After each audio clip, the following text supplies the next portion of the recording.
5장에 보면은 이스라엘의 그 지도자, 여기 보면 재판자,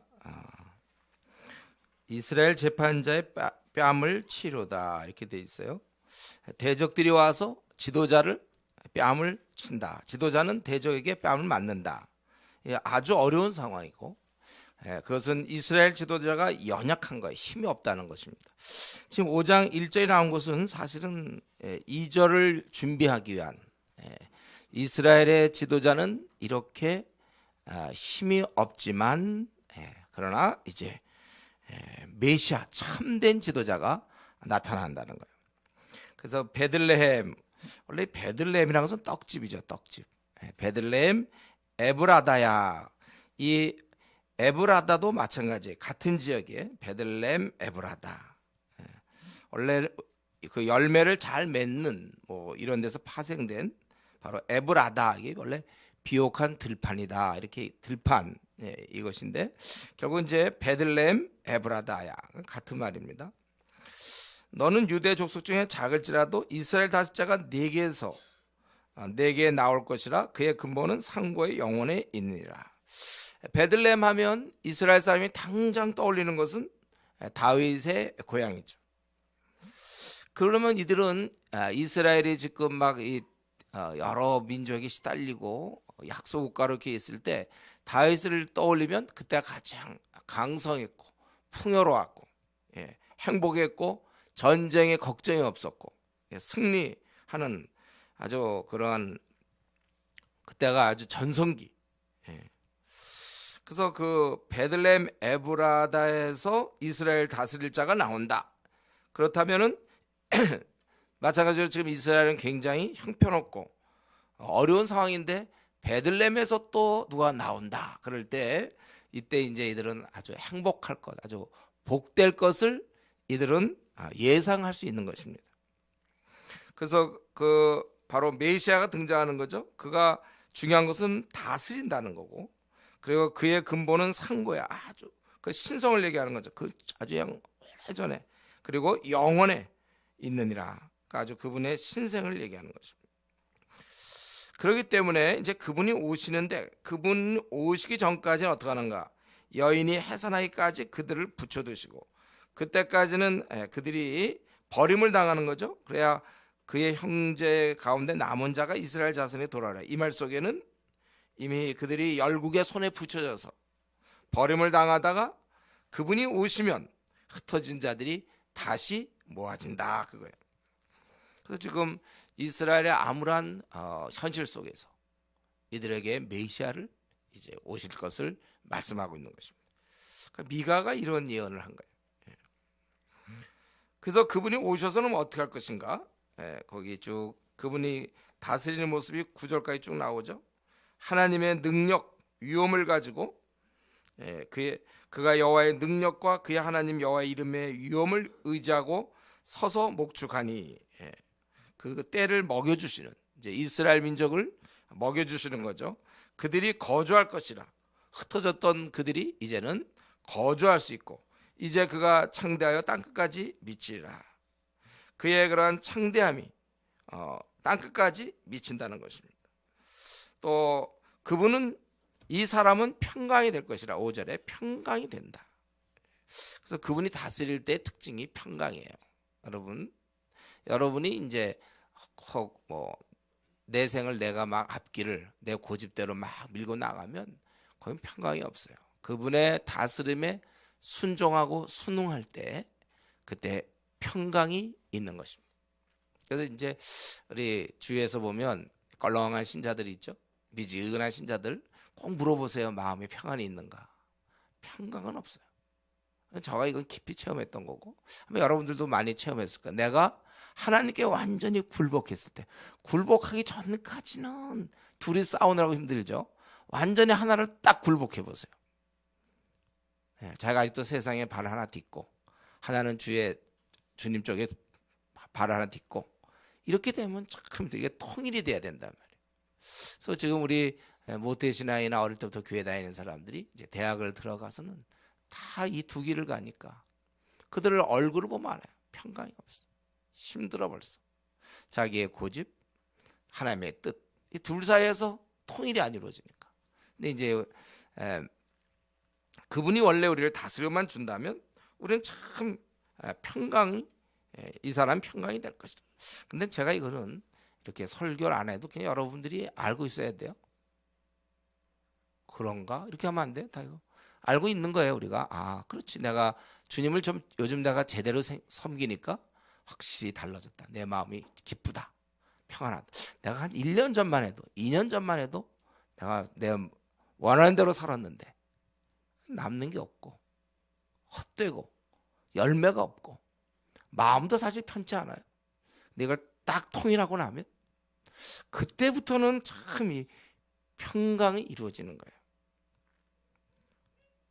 평강이 바로 그분이 다스림이 이 사람은 평강이 될 것이라. 아수르 사람이 우리 땅에 들어와서 우리 궁들을 밟을 때에는 우리가 7목자 8군왕을 일으켜 그를 치리니 환난 당할 때 오히려 이기게 하신다는 거예요. 7목자 8군왕 많은 그들이 올 때는 우리 이기게 하시고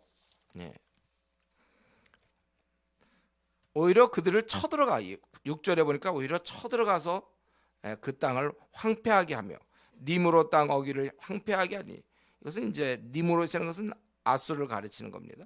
그 거기에서 황폐케 한다는 거예요. 아수르 사람이 우리 땅에 들어와서 우리 지경을 밟을 때에는 그가 우리를 그에게서 건져내리라. 또한 어려운 공경이 만약에 우리에게 생긴다면 건져준다는 거예요. 이 목자를 만나면 메시아가 다스리면 우리는 정말 평강을 누리고 승리를 얻는다는 것입니다. 우리 삶 속에서 평강과 어떤 열매, 승리. 그분이 그렇게 하시고 그래서 거기 그의 야곱의 남은 자, 그것은 바로 그의 백성이죠. 많은 백성 가운데 있으리니 이제 이런 다스림을 받는 백성들의 아주 중요한 역할은 뭡니까? 그들은 여호와께로부터 내리는 이슬 같고 풀이에 내리는 단비 같아서 사람을 기다리지 아니하며 인생을 기다리지 않을 것이며, 이것은 사람을 기다리지 아니하며 인생을 기다리지 않는다는 것은 사람에 따라 움직여지지 않는다는 거예요. 하나님이 주어진 그 기능을 이들이 잘 감당한다는 것입니다. 이슬 같고 풀 위에 내리는 단비 같다. 얼마나 좋은 거예요. 근데 이들이 그러니까 결국 세상에 유익을 끼치는 거예요. 메시아의 다스림을 받는 자들은 자기가 평강을 누리고 또 승리할 뿐만 아니라 주위에 있는 사람들에게 유익을 끼쳐요. 이슬, 단비같이. 여러분들이 그러한 존재예요. 여기 모여 있는 사람들은 이 시대의 사람들에게 아주 유익한 사람들만 여기 모여 있는 거예요. 해를 끼칠 사람 한 명도 없어요. 우리는 다 유익을 주는 사람들이에요. 이슬 같고 여러분 단비 같아요. 여러분들은 바로 그런 자입니다. 그러나 만약에 대항하는 자가 나올 때, 우리를 대항하는 자가 나올 때, 야곱의 남은 자는 여러 나라 가운데서 많은 백성 가운데 있으니 그들은 수풀의 짐승들 중에 사자 같고 양떼 중에 젊은 사자 같아서 만일 그가 지나간즉 밟고 찌르지니 등이 구원할 자가 없을 것이라. 내 손이 내 대적들 위에 들려서 내 원수를 진멸하게 바라노라. 이들은 이제 사람들 가운데서 많은 유익을 주지만 대적하는 사람이 있을 때 결코 지지 않는다는 거예요. 이게 뭐야? 그 많은 백성 가운데 있으니 숲을 짐승들 중에 사자 같고, 제가 이거 좀 좋아하는 거죠. 우리는 사자다 이거예요. 그래서 우리가 뭐 야옹 이러면 안 돼. 이렇게 나가야 돼. 우리가 이기는 자예요. 우리는 사자 같고 양떼 중에 젊은 사자 같아요. 많은 양떼 중에 젊은 사자. 그러니까 감히 덤비지 못한다는 것입니다. 메시아가 승리하셨는데 바로 그 메시아의 다스림을 받는 우리도 승리하는 것입니다. 그렇기 때문에 우리가 이제 이 말씀을 보면서 우리가 사실은 메시아가 오면 메시아의 다스림을 받는 사람은 그럴 것이라고 미가가 예언했는데 바로 그 예언의 성경에 나와 있는 그 예언의 대상이 여러분이란 말이에요. 저와 여러분이 이미 구약에서는 앞으로 여러분이 이 땅에 나타난다면, 우리 여러분 각자 한 사람 한 사람, 여러분이 이 땅에 나타난다면 여러분들은 세상에 큰 유익이 될 사람들이고, 그리고 여러분은 승리하는 사람이다. 그게 바로 여러분들이에요. 우리들입니다. 그래서 우리가 세상을 살아갈 때 마땅히 우리는 세상 사람들이 우리 때문에 복을 받아야 돼요. 유익을 얻어야 돼. 그러니까 내가 예를 들면 사기치면 되겠습니까? 안 되겠습니까? 간단한 얘기죠. 그런 거 내가 다른 사람에게 어쨌든 피해를 주면 뭐 부모에게 내가 근심 걱정이 되면 안 되고 자녀에게 근심 걱정되면 안 되고 유익이 돼야 되는 거예요. 교회 공동체에 여러분들이 유익이 돼야지. 목사의 근심 걱정이 되면 유익을 주러 기껏 와갖고 쟤 때문에 정말 내가 참 기도할 수밖에 없구나. 그런 사람이 되면 됩니까? 회사에서도 쟤 좀 안 나가나? 예? 어디서나 공동체에서도 교회에서도 그러면 되겠습니까, 여러분? 쟤 때문에 참 뭐 되는 게 없어. 유익이 돼야 된단 말이에요. 우리가 유익. 어디를 가나 내가 회사에 들어가면 회사 사람들이 참 좋을 수밖에 없고 내가 그 가정에서 태어난 것이 우리 가정적으로 큰 축복이며 내가 이 교회로 옮긴 것이 정말 잘된 것이다. 여러분들이 항상 그러한 우리 때문에 주위 사람들이 복받아야 된다. 이것을 알고 있어야 되는 거예요.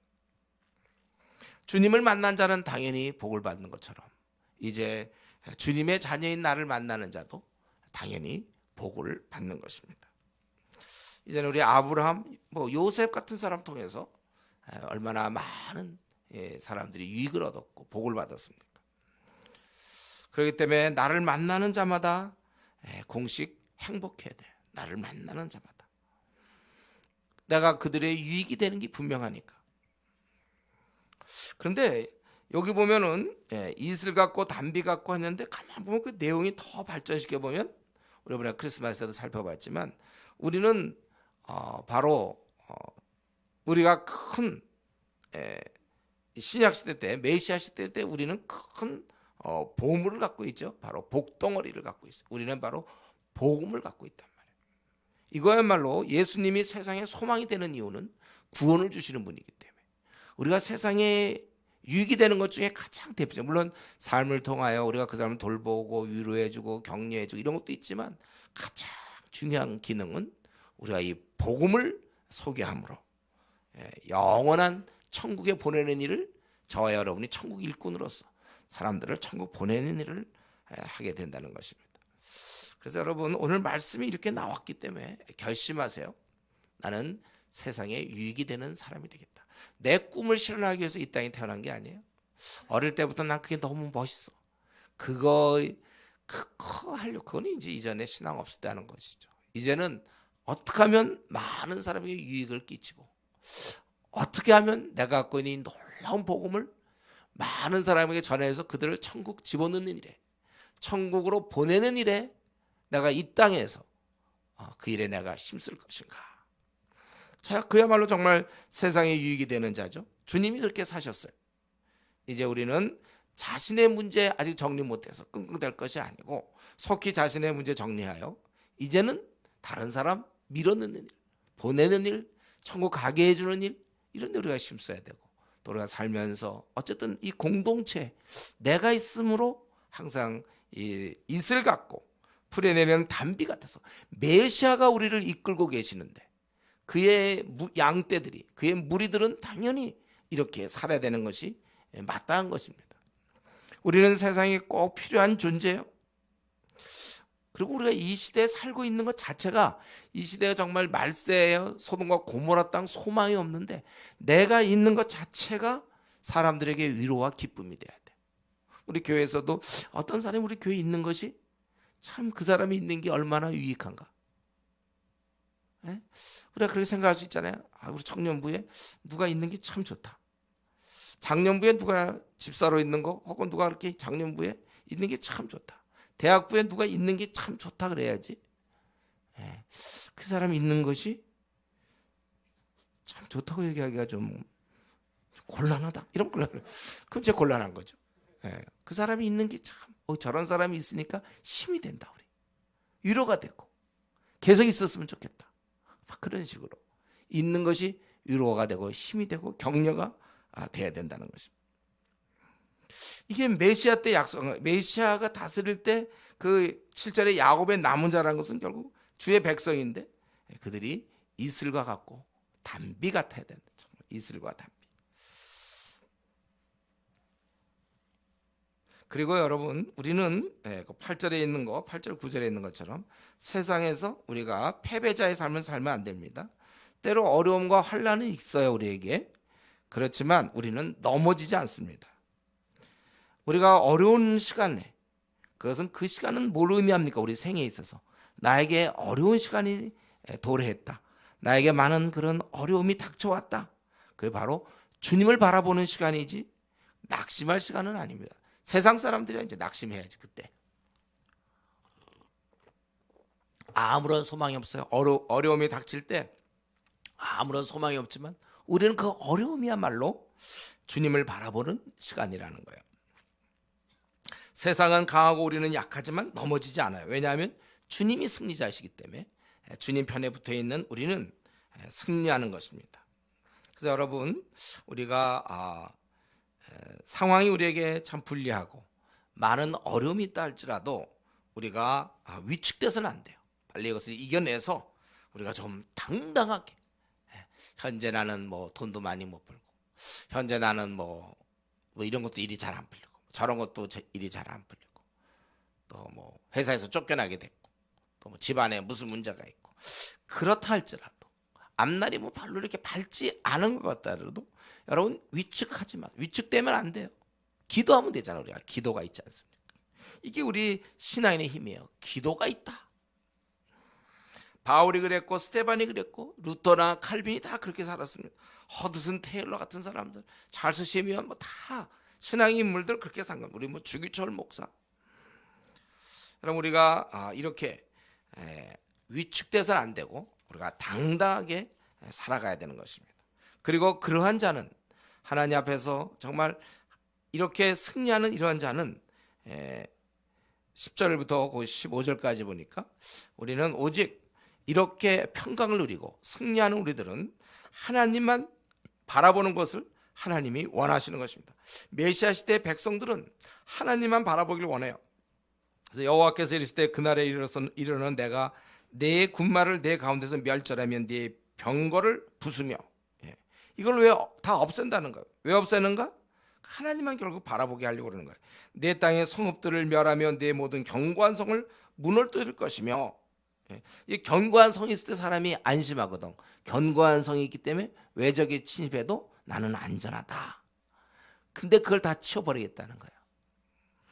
또 내가 또 복수를 내 손에서 끊으리니 네게 다시는 점쟁이가 없게 될 것이며, 이 복수를 하고 점쟁이들은 참 이 생활을 인도한다든가 또는 이렇게 그 어떠한 위로를 주는 거잖아요. 괜찮아, 이렇게 좋은 얘기하고.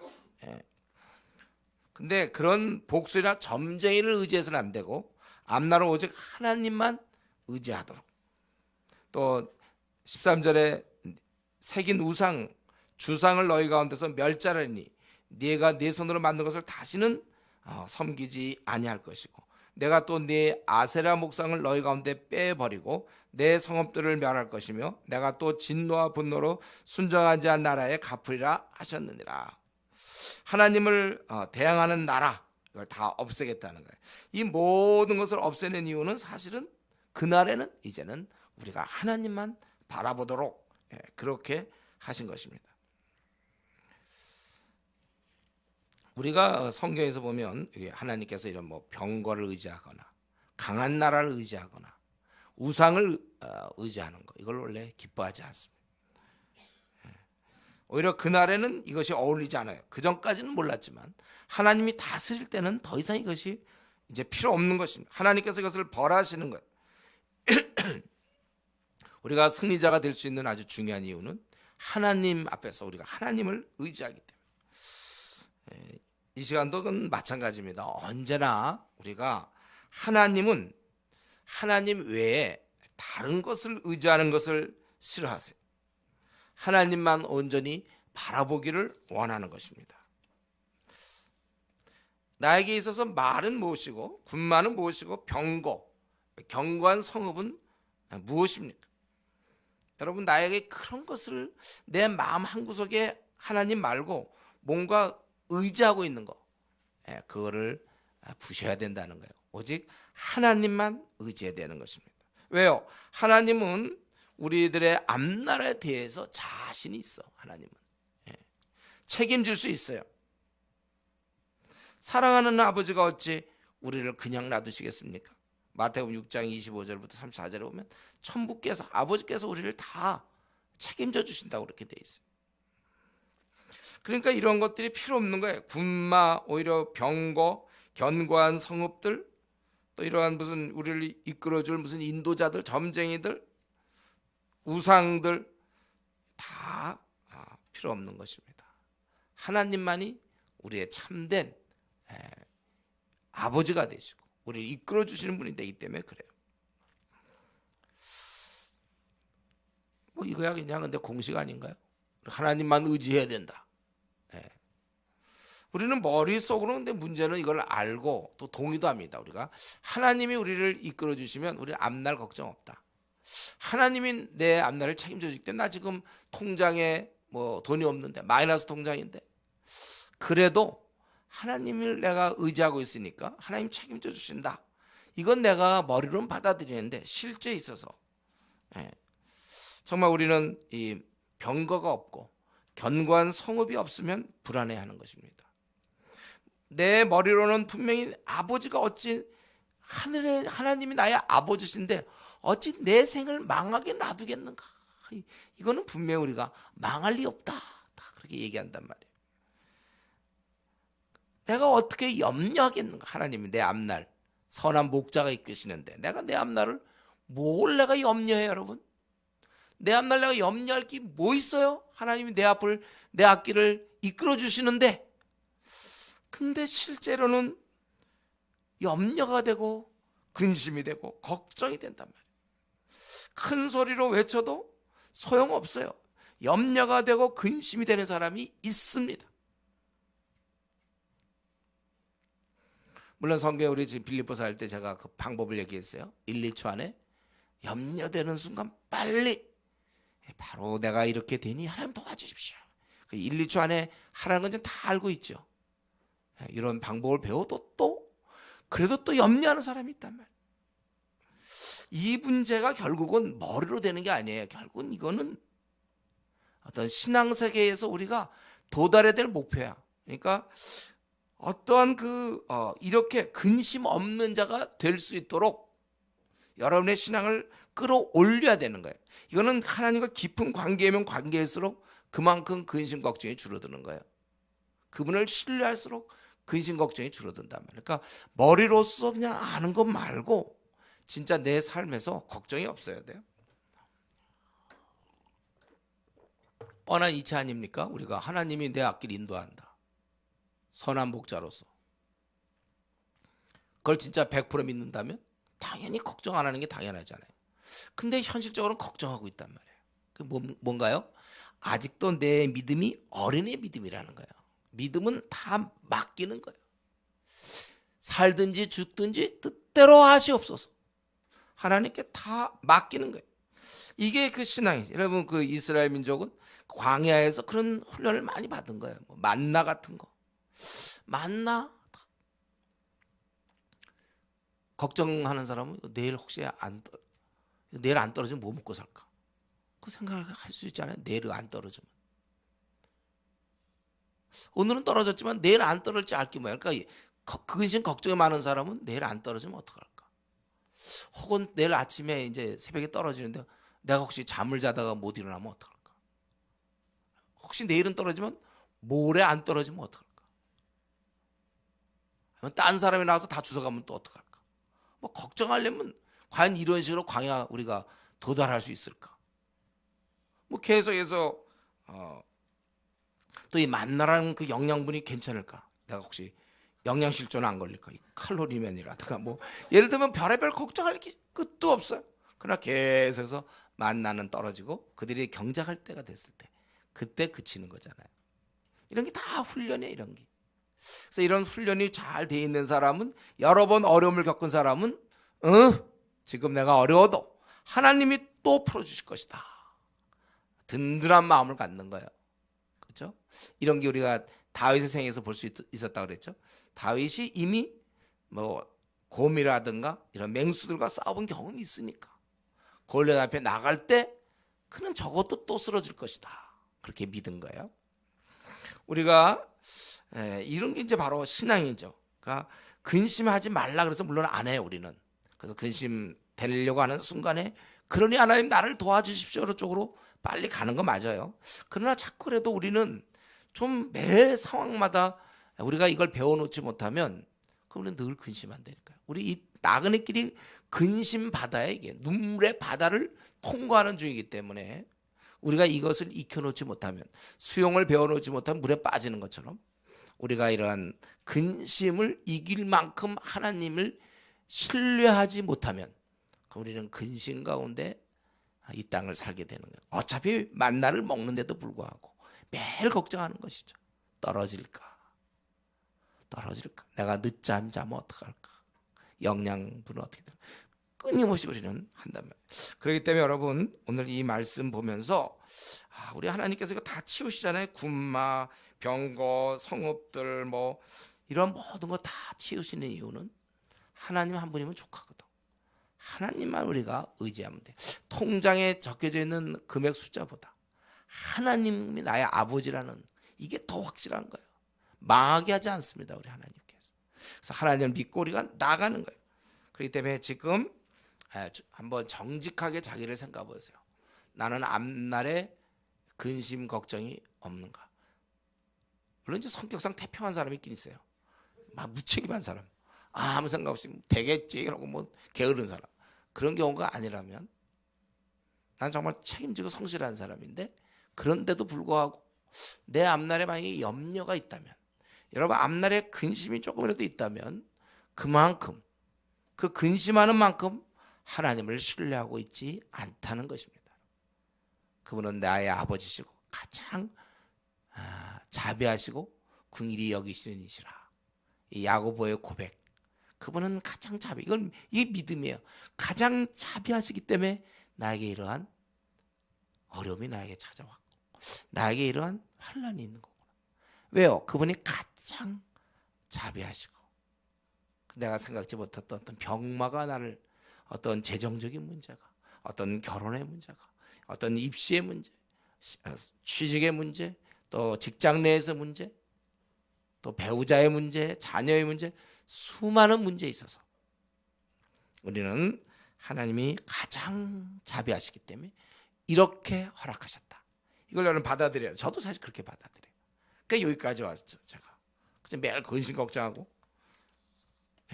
그렇게 살았을 텐데 사실 따지면 저도 남 못지않게 저도 얼마든지 근심 걱정할 수 있어요. 그러나 이제 선한 목자가 나를 이끌고 있다는 사실을 글쎄 언제라고 딱 얘기할 수 없는데 그때부터는 하여튼 제가 걱정하지 않고 저에게 주어진 모든 상황 가장 자비하시다. 그 순교 박해적 상황에서 12지파가 흩어져 있는 그런 상황에서 야고보 그 선생이 쓰기를 그분은 가장 자비하시고 우리를 긍휼히 여기시는 이시니라. 이런 고백, 또 이러한 믿음을 여러분 갖고 있어야 되는 것입니다. 그리고 이제 6장에서 보면 좀 어떻게 보면 다시 좀 정리하는 느낌이 드는데요.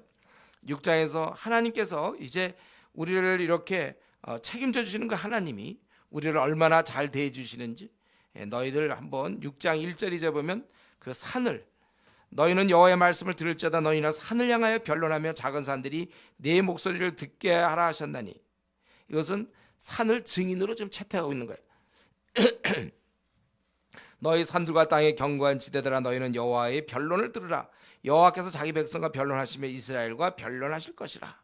그래서 산을 증인으로 부르면서 하신 말씀 3절, 내가 너희들을 뭘 그렇게 괴롭게 했느냐, 한번 말해보라. 괴롭게 한 것이 무슨 일로 너를 괴롭게 했느냐, 너는 내게 증언하, 말해보라.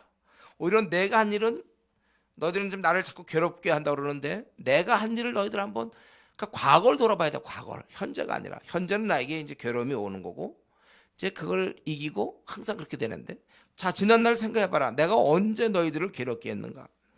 애굽 땅에서 너희들 인도해서 종로로 타는 집에서 속량했다. 노예를 풀어주지 않았냐, 너희가 노예됐을 때. 그리고 너희들 그걸로 끝난 것이 아니라 모세와 아론과 미리암을 네 앞에 보냈다. 그들을 이끌 지도자를 보내주셨어요. 예. 모세와 같은 지도자를 보내주셨어요, 그때. 그리고 심지어는 5절에 아주 결정적인 것이죠. 인도하시다가 심지어는 다른 사람이 내 백성에 대해서 안 좋은 얘기하는 거, 그게 듣기 싫어서 그것도 막아주셨다는 거예요. 바로 너는 모압 왕 발락이 꾀한 것과 부올의 아들 발람이 그에게 대답한 것을 기억하며 시팀에 그때 저주하는 것을 막아주지 않았냐. 그리고 또 시팀이라는 것은 우리 요단강 건너기 전 여리고 반대편에 있던 이스라엘의 마지막 주둔지죠. 그 시팀에서 또 길갈까지, 그래서 요단강을 무사히 건넌 후 처음 쉰 곳이 길갈이죠. 기억하라. 그리하면 나 여호와가 공의롭게 행한 일을 알리라 하실 것이니라. 이곳에서 길갈에서 할례를 행했고 가나안에서 처음 유월절을 지켰고 그리고 만나가 그치게 되었고 이 모든 시팀에서 길갈까지 이들이 가나안 땅에 들어가던 이 모든 장면들을 생각해봐라. 그렇다면 내 여호와께서 공의롭게 행한 것을 알리라. 하나님께서 의롭게 우리를 인도했다는 걸 안다는 거예요. 지금 이들은 막 힘든 상황, 고통받는 상황이지만 그러나 분명히 알아야 될 것은 하나님께서 너희들에게 은혜를 지금까지 베풀어 왔고 또 계속 베푸는 중에 현재 어려움이 있다는 것입니다. 그렇기 때문에 우리가 신앙생활을 할 때 이거 참 중요한 겁니다. 우리가 미래를 항상 바라봐야 되고 현재를 우리가 있지만 우리 그리스도인에게는 과거가 참 중요해요. 과거는 내 앞으로 나갈 수 있는 원동력이 되기 때문에 과거에 하나님께서 나에게 어떤 은혜를 베푸셨는가를 여러분 자주 묵상하세요. 현재 고난만 묵상하지 말고 현재 당한 어려움, 이게 언제 풀립니까 주님? 아마 여기 한 80% 90%가 그럴지 모르겠어요. 다 나름대로 여러분 어려움이 있죠.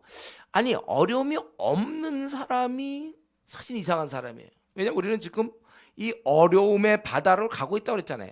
슬픔과 눈물의 골짜기를 가는 중이에요. 우리는 여기 천국이 아닙니다. 그래서 저마다 한 사람 한 사람 지금 물어보면 오늘 철회해야 될지 몰라. 다 어려움 하나씩 얘기하라고. 다 이 사람 이런 어려움 저런 어려움 각기 나름대로 어려움 없는 사람 없어요. 여러분들 다 있어요. 저도 있고 여러분도 있고 다 있는 거예요. 이 자리에 없는 사람들 혹시 늦게 오는 사람 물어보세요. 또 있지 그 사람도 다 있는 거예요. 어려움은 누구나 다 있는데 우리는 자꾸 그 어려움에 대해서 어려움만 직면하려고 그래요. 그러지 아니하고 우리 과거에 하나님이 나에게 어떻게 베풀었는가 그 세계 속에 좀 들어갈 필요가 있어요. 현실 도피가 아닙니다. 이것은 하나님이 나에게 어떻게 베푸셨는가 그 은혜를 알 때에 힘이 생기는 거예요. 그래서 과거에 베푸신 은혜를 우리가 자주 묵상해야 되고 이러한 경험을 바탕으로 우리는 새로운 용기가 나오는 것입니다. 여러분 우리가 사실은 이 묵상을 잘 안 해서 나는 간증거리도 없고 나는 은혜 받은 것도 없다. 우리가 이렇게 생각하고 지냈는지 모르지만 만약 여러분이 과거를 묵상하기 시작하면 깜짝 놀랄 거예요. 여러분들. 깜짝 놀랄 거예요. 여러분들. 하나님이 이렇게 많은 은혜를 베푸셨는가? 그걸 미처 몰랐던 게 많아요. 그동안 하나님께서 해주신 것이 있나 하고 불평했는지 모르지만 여러분이 만약에 좀 가만히 시간을 내서 이렇게 묵상해보면 하나님이 주지 않은 것이 아니에요. 다 주셨는데 자기가 깨닫지 못한 것이죠. 나에게도 이런 수많은 비록 드라마틱하지는 않더라도 수많은 간증이 있구나. 수많은 내가 은혜를 갖고 있었구나. 체험했구나.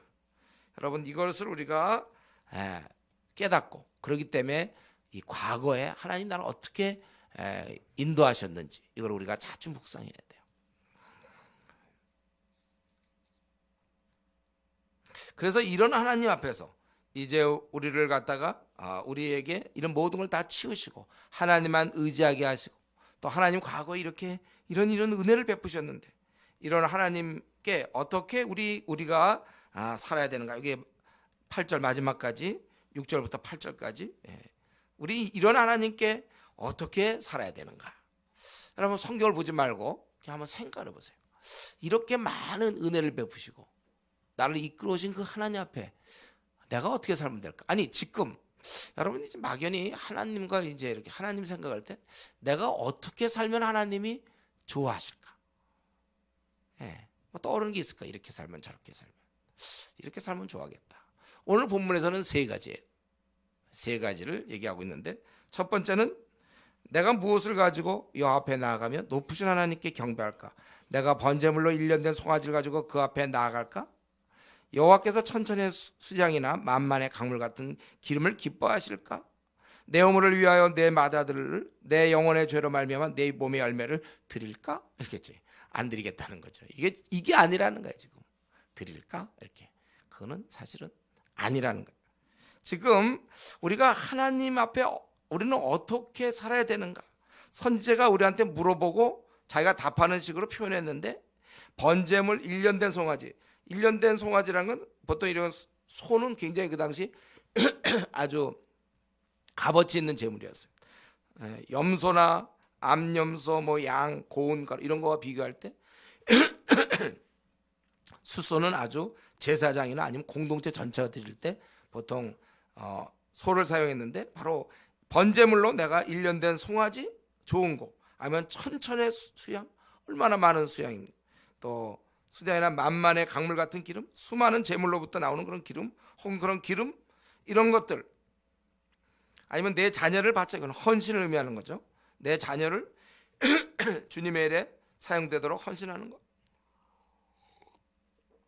그런 것이 아니고 즉 너희에 관련된 소유물을 드리는 게 아니에요. 그걸 기뻐하는 것이 아니라 너의 그 삶을 드리는 걸 원한다는 거예요. 8절이 이제 결론 부분이죠. 우리는 우리 자신의 뭐를 자꾸 이제 어떤 내가 갖고 있는 소유물이나 뭐 이런 걸로 자꾸 생각하는데 그게 아니라 너 자신의 삶을 들어라. 하나님이 이걸 기뻐하신다는 거예요. 뭡니까? 거기 세 가지. 사람아 주께서 선한 것이 무엇임을 내게 보이셨나니 여호와께서 네게 구하시는 것은 오직 정의를 행하며 아주 공평해야 돼. 우리가 정직해야 돼요. 거짓말하지 않아야 됩니다. 우리는 편견이 없어야 돼요. 아주 어떤 불리한 상황이라도 우리는 하나님이 원하는 대로 살아야 되고 공의로워야 되는 거예요. 이 정의를 행하고 그리고 이렇게 아주 우리는 공평하고 거짓말 안 하고 참되고 진리를 말하며 의로운 우리가 매사에 누가 보더라도 아주 우리는 정말 치우치지 않고 이런 정의를 행하는 그런 사람이 돼야 돼요. 정직한 사람이 돼야 되고 두 번째로 인자를 사랑하며 원래 이것은 사랑을 얘기해요. 인자 사랑을 사랑하며 즉 사랑을 우리가 베풀면서 가야 된다는 거예요. 우리가 이 긍휼을 베푸는 사람들이 되는 거예요. 인애가 넘치는 사람이 돼야 돼. 인자함이 있어야 돼. 우리는 너그러움이 있어야 돼. 사람에 대해서 근본적으로 이런 아주 싸움 딱이 돼가지고 어떤 사람이 처음 만나면 우선 싸우려고 드는 그게 아니라 사람들의 한 사람 한 사람 연약한 인간에 대한 사랑의 마음을 갖고 있어야 되는 거예요. 우리는 하나님이 그걸 원해. 하나님께서 그걸 원하는. 제가 저기 강남역에서 찬양을 너무 크게 불러가지고 계속되는 이 목소리가 좀 이런데 다 끝나가니까 괜찮아요. 그래도 하나님께서 우리가 사랑을 하길 원해요. 사람에 대해서 사랑. 그러니까 정직한 아주 정의를 행하고 또 그런 가운데 사랑. 이거 가만 보면 하나님 속성 아닙니까? 하나님이 공의와 사랑 이 두 가지를 갖고 있잖아요. 그래서 하나님은 공의롭고 사랑. 그리고 세 번째로 겸손하게 내 하나님과 함께 행하는 것이 아니냐. 동행. 하나님과 동행하는 것을 하나님이 원하신다는 것입니다. 그렇기 때문에 우리 성도란 우리의 신앙생활이 자칫 예배드리고 뭐 기도 생활하고 헌금하고 봉사하고 성경 공부하고 그거 다 알겠는데 그 결과로 그것으로만 머물면 안 돼. 자칫 그걸로만 머물면 안 되고 그 결과로 사람이 정직하고